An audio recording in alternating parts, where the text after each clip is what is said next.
nous devons comprendre une chose. Et comprendre très bien que les morts ne se fâchent pas. Nous comprenons ça. Les morts ne se fâchent pas. Disons une parole là dans l'Ecclésiaste. Allons voir l'Ecclésiaste chapitre 9. Disons le verset 10, juste le verset 10.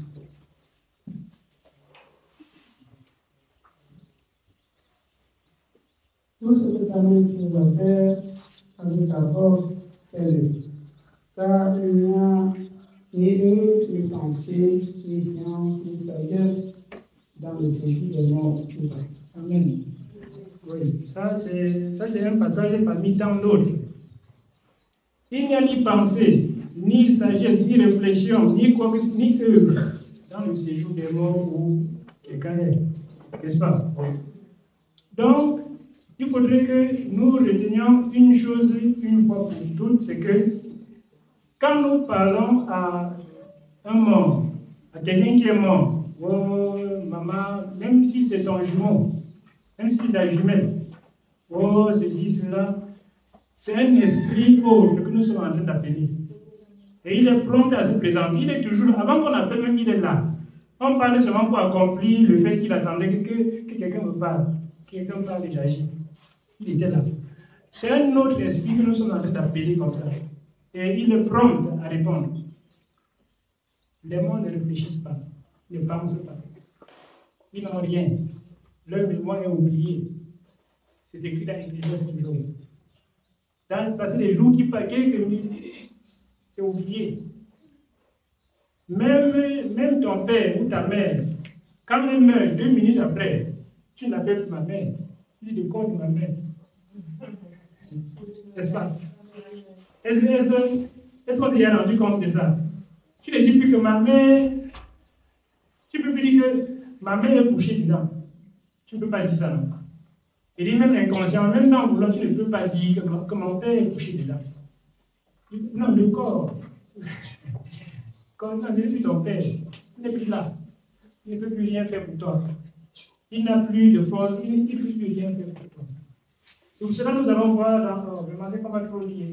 Mais il veut seulement dire dans la Bible des Corinthiens, le Seigneur dit que nous allons tous être jugés selon ce que nous avons fait, étant encore dans notre corps. Parce que, après être dans notre corps, le temps l'a passé, nous ne pouvons plus rien faire. Le Seigneur ne nous juge plus sur rien après ça. Parce qu'on n'a plus d'œuvre à faire. C'est pour ça qu'il dit sur ce que l'homme aura fait étant dans son corps. Vous voulez qu'on dise ça? On nous prend le temps. Elle dit que vous voulez qu'on dise ça, personne ne répond comme ça.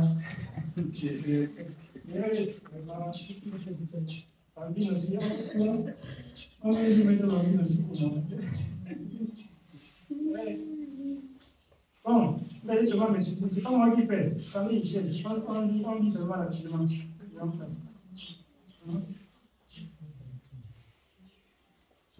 Allons-y à 2 Corinthiens chapitre 5. Disons juste le verset 10 pour être plus vite. 2 Corinthiens chapitre 5, verset 10.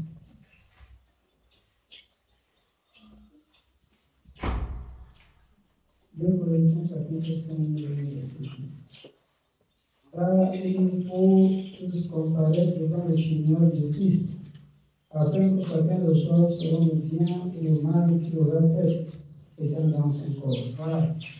Hors de son corps, il n'y a plus quelque chose. C'est étant dans son corps. Car il nous faut tous comparaître devant le tribunal de Christ, afin que chacun reçoive selon le bien ou le mal qu'il aura fait, étant encore là. Après ça, je vais me fâcher parce que je suis rentré. Quand ma mère est décédée, quand on a enterré comme ça, je me suis mis en route, je suis rentré.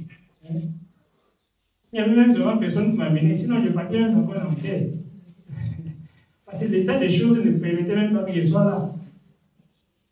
Je n'étais pas en santé. Non. Surtout qu'elle était à l'hôpital, moi je suis tombé malade. Et elle est morte. On était au deuil. Je n'ai même pas su à quel moment on a enterré tout. Mes frères m'ont pris, mes soeurs, on rentre. Je vais dire, ma mère va se fâcher, elle ne peut pas se fâcher. Elle n'a pas le pouvoir de se fâcher là où elle est. Elle n'a aucun pouvoir de se fâcher. Elle pouvait se fâcher quand elle était en vie. Il sait que non, ma mère va se fâcher. Elle va faire le choix. Là, c'est juste. Là, c'est juste. Mais déjà, mort, n'a plus de pouvoir. Il peut se fâcher. Donc, toutefois, gardons-nous d'avoir ces choses dans la pensée. Et je vais encore rebondir sur ce que la bien-aimée a donné comme témoignage là, qu'elle insultait les enfants. Oui. Mais la chose qui est encore là, c'est que quand un enfant fait quelque chose, on dit souvent que tu as la chance que. Bon, ma soeur, regarde-moi. Hein? Je ne parle pas ça pour te frustrer, pour te déranger, mais je veux qu'on comprenne une chose. C'est comme je disais tout à l'heure que, en fait, servir Dieu comme un esclave. Tu comprends un peu? Servir Dieu étant comme un esclave. C'est-à-dire, j'ai toujours des bonnes dispositions de frapper, mais comme le Seigneur, ouais, sans le Seigneur, il a été tué même. Mais comme le Seigneur, Mais il faut servir le Seigneur de telle sorte que la chose passe, les mêmes dispositions ne sont plus. Je ne sais pas si tu me comprends, parce que. Alors, excuse-moi, si je ne veux pas te blesser avec ce que j'ai dit, mais je voulais que tu comprennes quelque chose. Tu comprends, non? Oui. Moi, j'aime quand. C'est pour ça que moi, je veux aller trop dans les détails. Moi, j'aime quand on comprend. Mais il faudrait que les enfants arrivent à faire ce qui est mauvais, ce qui est même pire par rapport à ce qu'ils faisaient avant que tu les insultais, et que la pensée même d'insulter ne vient plus. Là, c'est une très bonne chose. Les mêmes dispositions ne sont plus. Mais si les mêmes dispositions sont là, et que tu dis c'est à cause du Seigneur, ça veut dire que ce n'est pas encore comme ça. Nous voyons, ce n'est pas encore c'est encore fait en gémissant. C'est-à-dire, tu évites d'insulter les enfants, mais en gémissant, en gémissant en toi-même. Tu fais toujours ça. Non, parler ça, peut-être en sorte qu'il n'y a plus ça. Je peux parler à un enfant très durement, très de manière, jusqu'à l'enfant pleure, jusqu'à. Mais sans l'insulter. Nous voyons un peu. Oui, nous devons arriver à parler à l'enfant de manière dure. Ça dépend des choses que l'enfant a fait. Ça dépend des choses que l'enfant a posées comme acte, n'est-ce pas? Ce n'est pas qu'en toute chose il faut parler dur à l'enfant. Non, non. Il faut bien juger. C'est pour ça qu'avoir le discernement, c'est bien. Discerner sur quoi il faut appliquer telle chose. Discerner sur quoi il faut appliquer le fouet. La chicotte même, ce n'est pas en toute chose qu'on fouet. Mais tout ça sans insulter. Nous voyons un meilleur témoignage que les enfants arrivent à reprendre sur les autres personnes. Ah bon, c'est comme ça. Oui, c'est comme ça que ça se passe. Nous-mêmes, c'est comme ça qu'on a vécu. Hein. Nous-mêmes, on nous insultait, nous, on partait insulter les autres. Et au début, on insultait sans savoir que c'est mauvais. On se dit que c'est comme ça que la vie est. C'est comme ça qu'elle se passe. C'est après qu'on sent que non. Quand on insulte, la personne se fâche, mais on continue quand même. Amen. Donc, le Seigneur, c'est comme ça. Il voudrait qu'on le serve de manière à arriver à être libre de le servir, à se sentir libre de le servir, non pas en gémissant, mais avec joie. Amen. Là, le Seigneur dit dans sa parole que nous devons avoir de la déférence pour ceux qui servent Dieu au milieu de nous, pour les serviteurs. Car il veille sur nos âmes, je veux qu'on comprenne un peu ça, car il veille sur nos âmes, il en soit ainsi afin qu'il le fasse, non en gémissant, mais avec joie. C'est de même que tout enfant de Dieu doit servir Dieu, non en gémissant, mais avec joie. Avec joie. Si quelqu'un parmi nous, quand l'enfant fait ce qui est mauvais, la pensée des insulter traverse encore l'esprit, c'est que ce n'est pas bon comme ça. Il faut que ça disparaisse. Les insultes là. Sinon, quand un enfant va insulter, tu vas le fouetter. Ça va devenir comme ce qui est écrit dans Romains. Que toi qui fais quoi? Que toi qui tu n'es pas commettre l'adultère, tu commets l'adultère.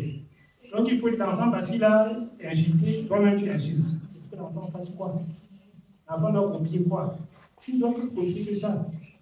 Amen. Il faut que ça change, que la disposition change. Sans le Seigneur, c'est que non. On doit plutôt ressentir en soi que non, Le Seigneur m'a délivré de ça. Par le sang, le Seigneur, c'est qu'il allait te fou. Ça veut dire que la disposition est là. Hein?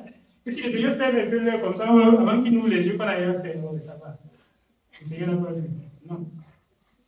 Le Seigneur m'a délivré, on sent l'esprit, le Seigneur m'a délivré de ça et il est le partage avec.